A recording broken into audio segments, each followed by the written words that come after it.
जिस cluster missile के सहारे ईरान ने इजरायल और अमेरिकी बेस पर भयंकर तबाही मचाई थी, वो मिसाइल अब उत्तर कोरिया के नेता किम जोंग उन को भी गया है।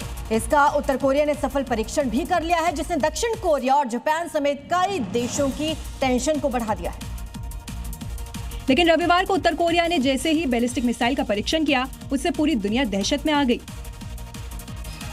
सिनपो इलाके से समुद्र की ओर 5 बैलिस्टिक मिसाइलें दागते हुए उत्तर कोरिया ने हावसोंग 11 मिसाइल का परीक्षण किया, जो क्लस्टर बम वॉरहेड से लैस था। इस मिसाइल को 136 किलोमीटर दूर एक द्वीप पर बने टारगेट जोन की ओर दागा गया था, जिसे किम जोंग उन ने अपनी बेटी के साथ देखा। समुद्र में हुई मिसाइलों की ये हलचल न केवल दक्षिण कोरिया और जापान के लिए एक चेतावनी है, बल्कि दुनिया भर के रक्षा विशेषज्ञों को ये सोचने पर मजबूर कर रही है कि क्या किम जोंग किसी महायुद्ध के लिए बेताब है।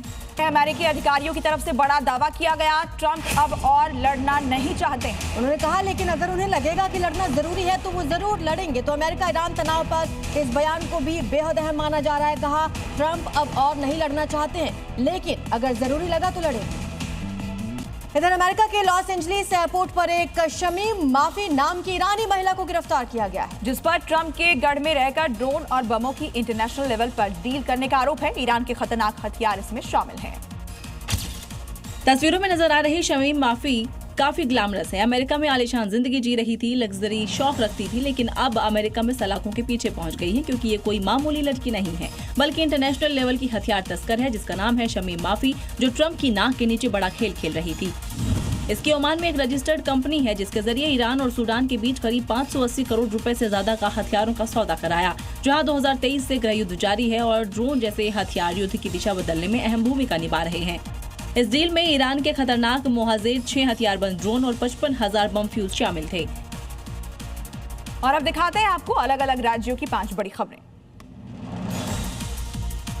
यूपी के शाहजहांपुर में एंटी करप्शन टीम की बड़ी कार्रवाई। बीएसए दफ्तर का बाबू रिश्वत लेते रंगे हाथों गिरफ्तार। मिड डे मील मामले में शिक्षक से ले रहा था घूस। गिरफ्तारी के बाद दफ्तर में हड़कंप, आरोपी के खिलाफ मुकदमे की कार्रवाई। सिद्धार्थनगर में दर्दनाक हादसा, मेडिकल कॉलेज के 2 छात्रों की नदी में डूबने से मौत। नहाने के दौरान गहरे पानी में जाने से हादसा हुआ। पुलिस ने शव को बरामद कर कार्रवाई शुरू की।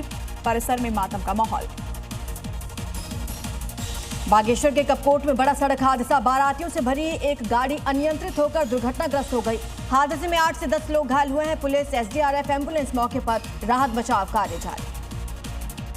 शिरडी के डीमार्ट स्टोर में कर्मचारी के धर्मांतरण को लेकर विवाद। अश्विन नाम के युवक को मुस्तफा बनाने का आरोप। मुस्लिम कर्मचारी सोहेल मनियर पर आरोप लगा है। मामला सामने आने के बाद हिंदू संगठनों में नाराजगी देखी गई। पुलिस जांच में जुट गई है। अब तक हालांकि एफआईआर दर्ज नहीं की गई।